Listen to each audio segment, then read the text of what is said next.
हाँ, हेलो साथियों। आप सभी का स्वागत है हमारा यूट्यूब चैनल ग्राम देहात में। तो आप लोगों से निवेदन है कि हमारे चैनल को लाइक और सब्सक्राइब अवश्य कर लिया करें।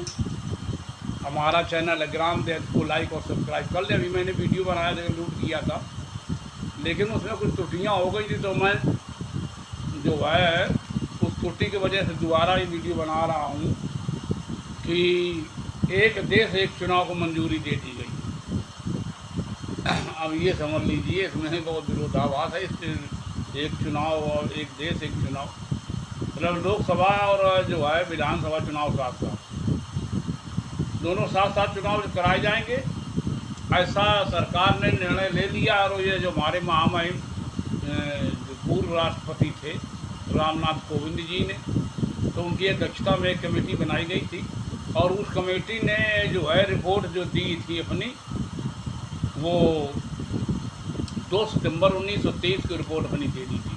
और उसमें उन्होंने ये सिफारिश की थी कि भाई जो है एक साथ चुनाव कराए जाए, दोनों के जो लोकसभा और विधानसभा के चुनाव एक साथ कराए जाएंगे, और इसके बाद 1 साल के अंदर जो है नगर पंचायत, नगर पालिका परिषद और नगर निगम आदि के भी चुनाव करा दिए जाएँ।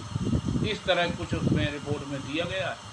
तो ये जो है हमारे जो महामहिम राष्ट्रपति थे उन्होंने सिफारिश दे दी थी, और इसके बाद में मतलब मुर्मू जी हमारी राष्ट्रपति जी आ गई, महामहिम राष्ट्रपति जी।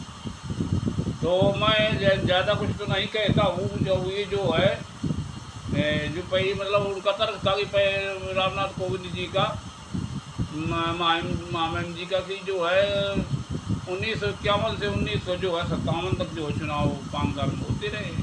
अरे तो वो समय जो है संविधान लागू हुआ तो पहले चुनाव हुए थे, तो वो तो मतलब मजबूरी थी कि पहली बार हुआ, दोबारा हो गए दोनों साथ साथ, तो वो तो एक अलग बात होती। अब जो है हमारे जो है माननीय जो है वित्त आयोग की जो है कमेटी है, वित्त आयोग 170वीं वित्त आयोग की कमेटी, उसके अध्यक्ष थे माननीय रामनाथ कोविंद जी, तो महामहिम जी, तो उनको उनकी अध्यक्षता में कमेटी बनाई गई थी। वो कमेटी ने रिपोर्ट अपनी दे दी है। तो अब ये 1 नेशन 1 इलेक्शन इस तरह कुछ दिया है। और जो है और वो जो है वो जो रिपोर्ट जो है 151 दिनों तक रिपोर्ट जो है वित्त आयोग की जो रिपोर्ट आई थी, जो मतलब महामहिम राष्ट्रपति ने दी थी, तो उसने 151 दिनों तक रखी रही कि इसको वही लोग पढ़े, अपनी राय थी। तो मैं ज़्यादातर जो विशेषज्ञ थे, संविधान विशेषज्ञ थे, उन्होंने इसकी विपरीत राय दी कि बहुत गड़बड़ हो जाएगा इस तरह का अगर जो इस रिपोर्ट में दिया गया है। और कई एक विशेषज्ञों ने इसके खिलाफ उस समय भी कहा था कि जो है अब ये कहा है राष्ट्रपति जी ने, मतलब महामहिम राष्ट्रपति ने उस वित्त आयोग की रिपोर्ट में कि जो है 2029 तक, मतलब 2024 में चुनाव हुए उनके का नाम मोदी जी के, तो 2029 में दोनों साथ साथ चुनाव हों, जहाँ वो मतलब कोई अगर 2026 में चुनाव हो रहा 27 में, तो 29 तक चलेगा, सरकार चलेगी, उनका कार्यकाल बढ़ा दिया जाएगा। एक इसमें बात जो विशेषज्ञों ने जो मतलब हम पर स्वयं सोच रहे हैं कि इसमें जो है मान लीजिए कोई विधानसभा चुनाव होता किसी वजह, और वहाँ सरकार नहीं बन पाती है, किसी कारण किसी विधानसभा हुई, या मतलब 6 महीने 1 साल बाद सरकार वो गिर जाती है, और वहाँ किसी सरकार नहीं बन पाती, तो क्या मतलब 4 साल तक सरकार ऐसे चलेगी, राज प्रशासन रहेगी। मतलब सरकार अपने हाथ में सारा खेल करना चाहती है, जो केंद्र सरकार है वो अपने हाथ में सारा खेल लेना चाहती है। इस तरह कुछ है मानसिकता, सोच है। तो जो 151 दिनों तक रिपोर्ट रखी रही थी, वो किन विशेषज्ञों ने देखी, किन को दिखाई गई है, ये पब्लिक में काफ़ी कायदे उसकी काफ़ियाँ पब्लिक में आनी चाहिए, पब्लिक उस पर अपनी राय देती। जो पब्लिक सरकार चुनती है, मतदाता तो पब्लिक होती है ना, आम मतदाता सरकार चुनता है, ना कि कोई विशेषज्ञ खाली चुन लेता सरकार। तो इस तरह कुछ मतलब जो है हमारे विचार से इस तरह कुछ है। और वित्त विशेषज्ञों ने अलग समय विरोध किया था, तो उन्होंने कहा था कि भाई 2029 तक बढ़ा दिया जाए। और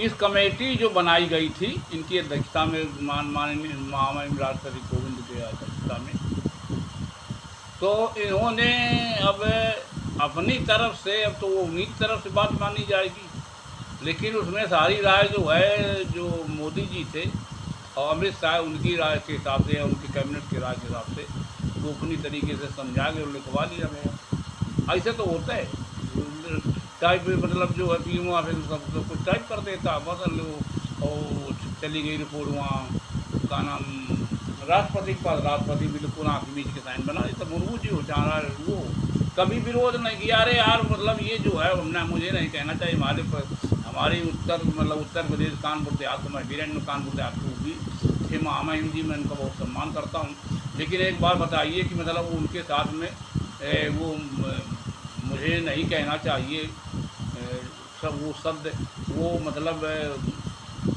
एक कट्टर मनवादी और ब्राह्मणवादी विचारधारा के महामहिम राष्ट्रपति, और उनकी इतनी बेइज्जती हुई थी वहाँ मंदिर जाने में, मंदिर का नाम नहीं लूँगा, कि इनके पत्नी के जो है वहाँ के जो मुख्य सेवादार थे, जो सेवाकार होते, जो पुजारी थे, उन्होंने मतलब कहाँ किल्ली मार रहे थे, जो हाथ की किल्ली होती है धकिया रहे थे, ये वो चीज़ें मुझे नहीं खोलनी चाहिए। वो तो सब टीवी में आया था, सबने देखा था कि किस तरह से अपमान किया गया था। और जो वर्तमान राष्ट्रपति हैं मुर्मू जी, उनको नहीं जाने दिया गया। अभी जो वहाँ गई थी का नाम दिल्ली में, जो का नाम तो गर्भगृह में नहीं जान पूजा अर्चना की, और जो मिनिस्टर थे केंद्रीय मिनिस्टर, उनको जाने दिया का नाम नहीं लेना चाहता हूँ, और इनको बाहर से पूजा अर्चना कराएगी, इसी आधार में तो कराएगी। वो फिर वो पुजारी सफाई दे रहा कि नहीं नहीं वो ऐसा नहीं है, वो जिसको बुलाया जाता है अपने मन से आए। अरे अपने मन से कोई राष्ट्रपति चाहता कहीं, अपने मन से चला जाएगा वो दर्शन करने। प्रोटोकॉल होता है, बहुत सुरक्षा व्यवस्था होती है राष्ट्रपति की। तो इस तरह की जो मानसिकता है, तो क्या कहा जाए भाई, इस तरह के लोग। तो आप लोगों की कैसी राय है इस संदर्भ में कि जो ये रिपोर्ट आई है और ये वन नेशन वन इलेक्शन की बात, तो आप लोग अपनी राय कमेंट बॉक्स में अवश्य रखें, और हमारा वीडियो आपको कैसा लगा तो और इसके संबंध में भी बताएं। तो मैं अपनी बाड़ी को विराम देता हूं, और आप लोगों से और ये निवेदन करता हूं कि हमारा यूट्यूब चैनल ग्राम देहात को लाइक सब्सक्राइब अवश्य कर लें। सब्सक्राइबर की मुझे आवश्यकता है, और इन्हीं शब्दों का वीडियो समाप्त करते। धन्यवाद।